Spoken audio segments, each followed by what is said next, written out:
புகழ்கின்றோம், அவனிடம் உதவி தேடுகின்றோம், அவனிடமே பாவ மன்னிப்பு கோருகின்றோம். வனஊது பில்லாஹி மின் ஷுரூரி அன்ஃபுஸினா வ மின் ஸய்யிஆத்தி அஅமாலினா.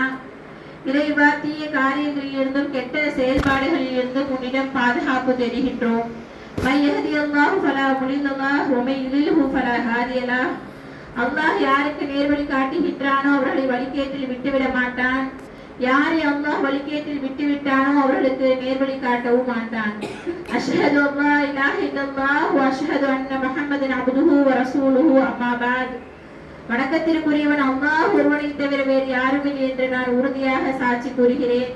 முஹம்மது நபி ஸல்லல்லாஹு அலைஹி வஸல்லம் அவர்கள் அல்லாஹ்வுடைய தூதராகவும் அடியாராகவும் இருக்கின்றார்கள் என்று நான் உறுதியாக சாட்சி கூறுகிறேன். யா அய்யுஹன் நாஸ், ஓ மனிதர்களே, இத்தகு ரப்பக்குமுல்லதி ஹலகக்கும் மின் நஃப்ஸின் வாஹிதா, உங்களை ஒரே ஒருவரிலிருந்து படைத்த அந்த அல்லாஹ்வை அஞ்சுங்கள். வ ஹலக மின்ஹா ஸௌஜஹா, அவரிலிருந்து அவருடைய துணையை படைத்தான். வ பஸ்ஸ மின்ஹுமா ரிஜாலன் கஸீரன் வ நிஸாஅ, அவ்விருவரிலிருந்தும் அனைத்து ஆண்களையும் பெண்களையும் இறைவன் பல்கி பெருகச் செய்தான். வத்தகுல்லாஹ அல்லதி தஸாஅலூன பிஹி வல் அர்ஹாம் இன்னல்லாஹ கான அலைக்கும் ரகீபா. யாரை முன்னிறுத்தி, எந்த இறைவனை முன்னிறுத்தி ஒருவர் மற்றவரிடம் கோரிக்கை வைப்பீர்களோ அந்த அல்லாஹ்வை அஞ்சுங்கள். உறவினர்கள் விஷயத்தில் அஞ்சுங்கள். நிச்சயமாக அல்லாஹ் நம் அனைவரையும் கண்காணிக்க கூடியவனாக இருக்கின்றான். யா அய்யுஹல்லதீன ஆமனு தகுல்லாஹ ஹக்க துகாத்திஹி வ லா தமூதுன்ன இல்லா வ அன்தும் முஸ்லிமூன். நம்பிக்கை கொண்டவர்களே, நீங்கள் அல்லாஹ்வை அஞ்ச வேண்டிய முறைப்படி அஞ்சுங்கள். முஃமின்களாகவே தவிர மரணிக்காதீர்கள்.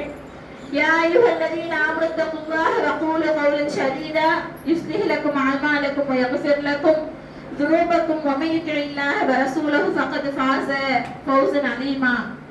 நம்பிக்கை கொண்டவர்களே, நீங்கள் பேசும்போது நேர்மையான சொல்லியே பேசுங்கள். அவ்வாறு நீங்கள் பேசுவீர்களாயின் அல்லாஹ் உங்களுக்காக உங்கள் காரியத்தை லேசாக்குவான், உங்கள் பாவங்களை மன்னிப்பான்.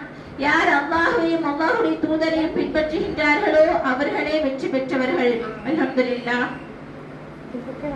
எல்லாம் வல்ல அல்லாஹ்வின் நல்லடியார்களே, நம் அருமை நபிகள் நாயகம் ஸல்லல்லாஹு அலைஹி வஸல்லம் அவர்கள் மீதும் அவருடைய குடும்பத்தார்கள் மற்றும் தோழர்கள் மீதும் ஏனைய நல்லடியார்கள் மீதும் நன்மைகளை நாடி வந்திருக்கின்ற நம் அனைவர்கள் மீதும் அந்த ஏக இறைவனுடைய சாந்தியும் சமாதானமும் அன்பும் அருளும் என்றென்று நிலவட்டுமாக என்று துஆ செய்தவளாக எனது உரையை ஆரம்பம் செய்கின்றேன்.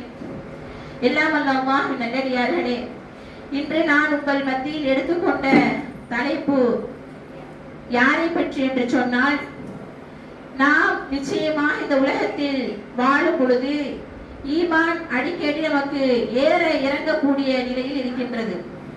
இறையச்சம் ஒரு கணத்துல நம்மளை போன்ற ஒரு இறையச்சவாதி இல்லை என்று சொல்லக்கூடிய அளவுக்கும், ஒரு நேரத்துல நம்மளை போன்ற ஒரு பாவிகள் யாரும் இல்லை அப்படின்னு சொல்லக்கூடிய அளவுக்கும் அப்படியே இறங்கிறது இறையச்சம். அப்போ இந்த மாதிரி ஏற்ற இறக்கம் இருப்பதின் அடிப்படையில நாம் நிச்சயமாக அடிக்கடி என்றுமே இறையச்சத்தோடு வாழ்ந்து கொண்டிருந்த மனிதர்களை பற்றி தெரிந்து கொள்வது அவசியம்.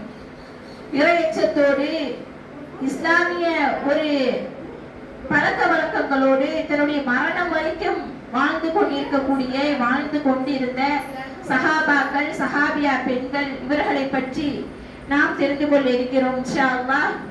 அப்படிப்பட்ட சஹாபா பெருமக்கள்ல ஒருவரை பற்றி தான் இன்றைக்கு நாம் தெரிய இருக்கின்றோம். இவர் யார் என்று சொன்னால், இவர் எப்படிப்பட்டவர் என்று சொன்னால், மிகவும் உண்மை பேசக்கூடிய ஒரு மனிதராக இவர் இருந்தார். மேலும் இவருடைய விஷயங்கள் எப்படி இருக்கும், இறையச்சத்தில் இவர் எந்த அளவுக்கு மேலோங்கி இருப்பார் என்றால், உதாரணத்துக்கு நம்ம ஒரு விஷயத்தை என்ன செய்வோம், ஒரு விஷயத்துல இதுல நன்மை இருக்கு தீமை இருக்கு அப்படின்னு சொல்லுவோம்.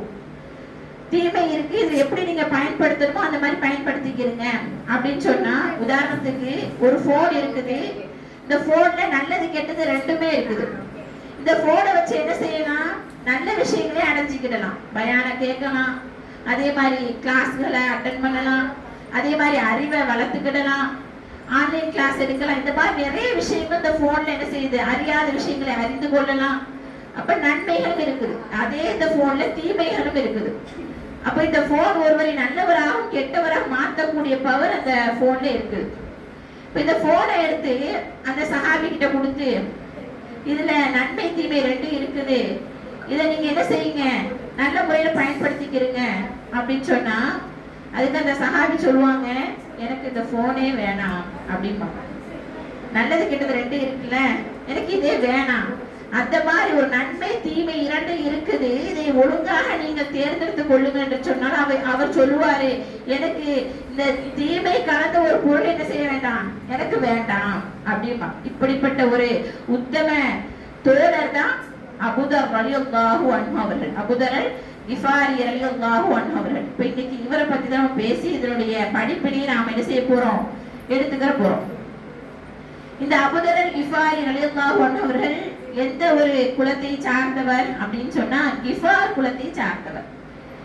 இவருடைய அதாவது வாரிசு முன்னோருடைய அந்த சங்கிலி தொடரை பார்த்தோம் சொன்னா அப்துல் ரஹ்மான், அதாவது இப்ராஹிம் அலைஹிஸ்ஸலாம் அவர்களுடைய மகன் இஸ்மாயில் அலைஹிஸ்ஸலாம் அவர்கள். இஸ்மாயில் அலைஹிஸ்ஸலாம் அவர்களுடைய பிள்ளைகள்ல பல கிளைகள் என்ன செய்யறாங்க, பிரிகிறாங்க. அதுல ஒரு கிளை உருவாகுது. அந்த ஒரு கிளை கினானா. நபி அவர்கள் எந்த கிளையை சார்ந்தவர்கள், கினானா என்ற கிளையை சார்ந்தவர்கள். அப்ப இந்த கினானா என்ற கிளையில அப்படியே வழிகள் வந்து கொண்டே இருக்கிறது. அதுல ஒரு வழி ரிஃபார் என்ற வழியும் மற்றொரு வழி குறைஷி என்ற வழியும் வருகின்றது. குறைஷி குலத்தை சார்ந்தவர் யாரு, முஹம்மது நபி ஸல்லல்லாஹு அலைஹி வஸல்லம் அவர்கள். கிஃபார் குலத்தை சார்ந்தவர் யாரு, அபூதர் ரலியல்லாஹு அன்ஹு. அபூதர் கிஃபாரி ரலியல்லாஹு அன்ஹு அவர்கள். மொத்தத்துல அபூதர் ரலியல்லாஹு அன்ஹு அவர்களும் நபி ஸல்லல்லாஹு அலைஹி வஸல்லம் அவர்கள் வந்த ஒரே வழி எந்த வழி, இஸ்மாயில் அலைஹிஸ்ஸலாம் அவர்களுடைய வழியாக இருக்கிறது. இவர் அபூதர் ரலியல்லாஹு அன்ஹு என்ன செய்வாங்கன்னு சொன்னா, எப்படி அவங்களுடைய வழியில இருந்து வந்தாரு, இப்ராஹிம் நபி எப்படி இருந்தாங்க ஆரம்பத்திலேயே எப்படி இருப்பாங்க, அவங்க இணை வச்சவங்களா இப்ராஹிம் நபி இல்ல தானே. அதே மாதிரி அபூதர் ரலியல்லாஹு அன்ஹு அவர்களும் ஆரம்ப காலத்திலேயே எந்த ஒரு சிலையுமே என்ன செய்யல, அவங்க இணை வைக்கவே இல்லை. இஸ்லாம் வந்து நபி ஸல்லல்லாஹு அலைஹி வஸல்லம் வரும்போது அந்த இஸ்லாம் மறக்கடிக்கப்பட்டு இருந்துச்சு. இஸ்லாம் உருவாகி அந்த இஸ்லாம் மறக்கடிக்கப்பட்ட நிலையில இருந்துச்சு. அரபுகள் வந்து யாருடைய வழியிலிருந்து வந்தவங்க, மேக்சிமம் பார்த்தா இப்ராஹிம் நபி அரபுகளுக்காக அனுப்பப்பட்டவங்க. அந்த இப்ராஹிம் நபியுடைய அந்த வழியை பின்பற்றக்கூடியவங்க யாரு, அரபுகள். இப்ப இப்ராஹிம் நபியுடைய மார்க்கத்தை என்ன செஞ்சாங்க, மறந்தவர்களாக இருந்தாங்க. வாங்க நெருங்கலாம்.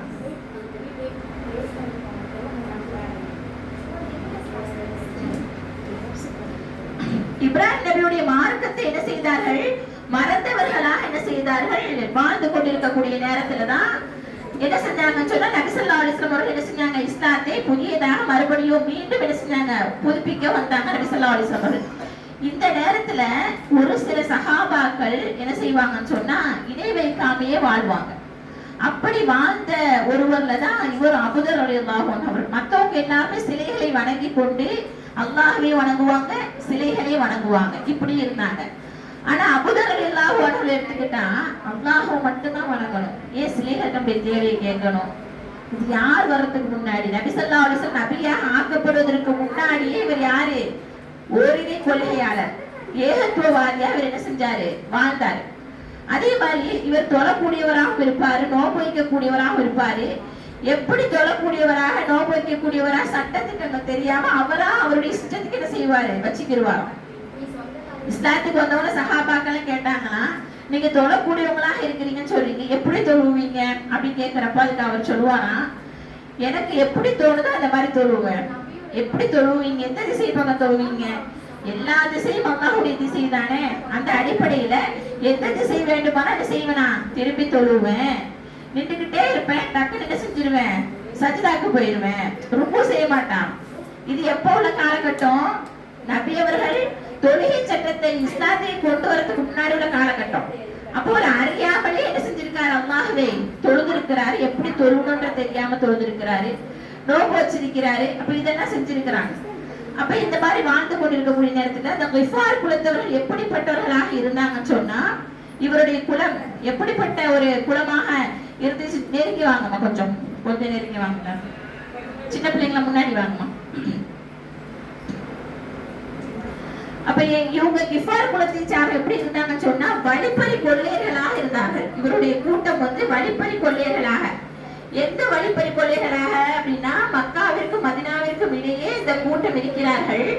இவங்க ஹஜ் செய்வதற்காக என்ன செய்வாங்க, ஹாஜிகள்ல வேற வேற நாடுகள்ல இருந்தாலும் வருவாங்க. நபி அவர்கள் இஸ்லாத்தை கொண்டு வரதுக்கு முன்னாடி, புதுசாக சொல்றதுக்கு முன்னாடி ஹஜ் செஞ்சாங்களா இல்லையா? ஆனா ஹஜ் செய்யக்கூடிய முறை தெரியாம இருந்தாங்க. சரிங்களா? சீட்டி அடிக்கிறது இந்த மாதிரி பண்ணிட்டு இருந்தாங்க. அப்போ அங்கங்க என்ன செய்வாங்க, ஹஜ் செய்வதற்காக வருவார்கள். அப்படி வரக்கூடிய அந்த நேரத்துல எல்லாரும் எதை தாண்டி போகணும்னு சொன்னா கிஃபார் குளத்தை தாண்டி தான் போகணும். அப்படி போகும்போது இவங்க என்ன செஞ்சுக்கிடுவாங்கன்னா அந்த ஹாஜிகளுடைய அந்த பொருட்களை எல்லாம் அப்படியே அப்பிக்கிடுவாங்க. வழிப்பறி கொள்ளையர்களா இருந்தார்களாம். ஹாஜிகளுடைய பொருட்களை அப்பிட்டு அவங்க தன்னந்தனே என்ன செஞ்சிருவாங்களாம், அப்படியே விட்டுருவாங்களாம்.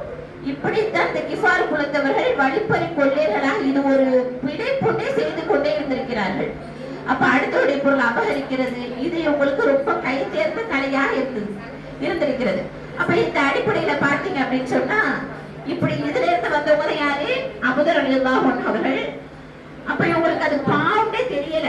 அந்த அடுத்தவங்க பொருள் அபகரிக்கிறோமே இது பாவம்னு என்ன செய்யலாம் அவங்களுக்கு அப்போ தெரியல, தெரியாம செஞ்சுட்டு இருக்கிறாங்க. இஸ்லாத்துக்குள்ள வந்தவுடனே எல்லாரும் என்ன செஞ்சுட்டாங்க, அதை கைவிட்டுட்டாங்க. இஸ்லாத்துக்குள்ள வர்றதுக்கு முன்னாடி இந்த வேலையில என்ன செஞ்சாங்க இருந்தாங்க. அப்போ ஒரு நாள் என்ன செய்யறாங்க, அபூதர் ரலியல்லாஹு அன்ஹு அவர்களும் அவங்களுடைய உம்மாவும் அவங்களுடைய தம்பி ஹுனைஸ், அவருடைய பேர் என்ன ஹுனைஸ், இந்த மூவர் என்ன செய்யறாங்க, மக்காவுக்கு அருகாமையில ஒரு அவங்க சொந்தக்காரவங்க வீட்டுக்கு வர்றாங்க. ஒரு வேலையின் காரணமாக வர்றாங்க. அப்பப்போ வேலையின் காரணமா என்ன செஞ்சிருவாங்க, கிளம்பிடுவாங்க. அப்ப அப்படி வரக்கூடிய நேரத்துல தன்னுடைய உறவுக்காரர் வந்து என்ன செய்யறாரு, மக்காவுக்கு அருகில் உள்ள ஒரு இடத்துல இருக்கிறாரு. அவருடைய அரவணைப்புலதான் வந்து என்ன செய்யறாங்க, வந்து இருக்கிறாங்க. அந்த உறவுக்காரர் என்ன செய்யறாரு சொல்ல நல்ல முறையில் என்ன செய்யறாரு, கவனிக்கிறார்.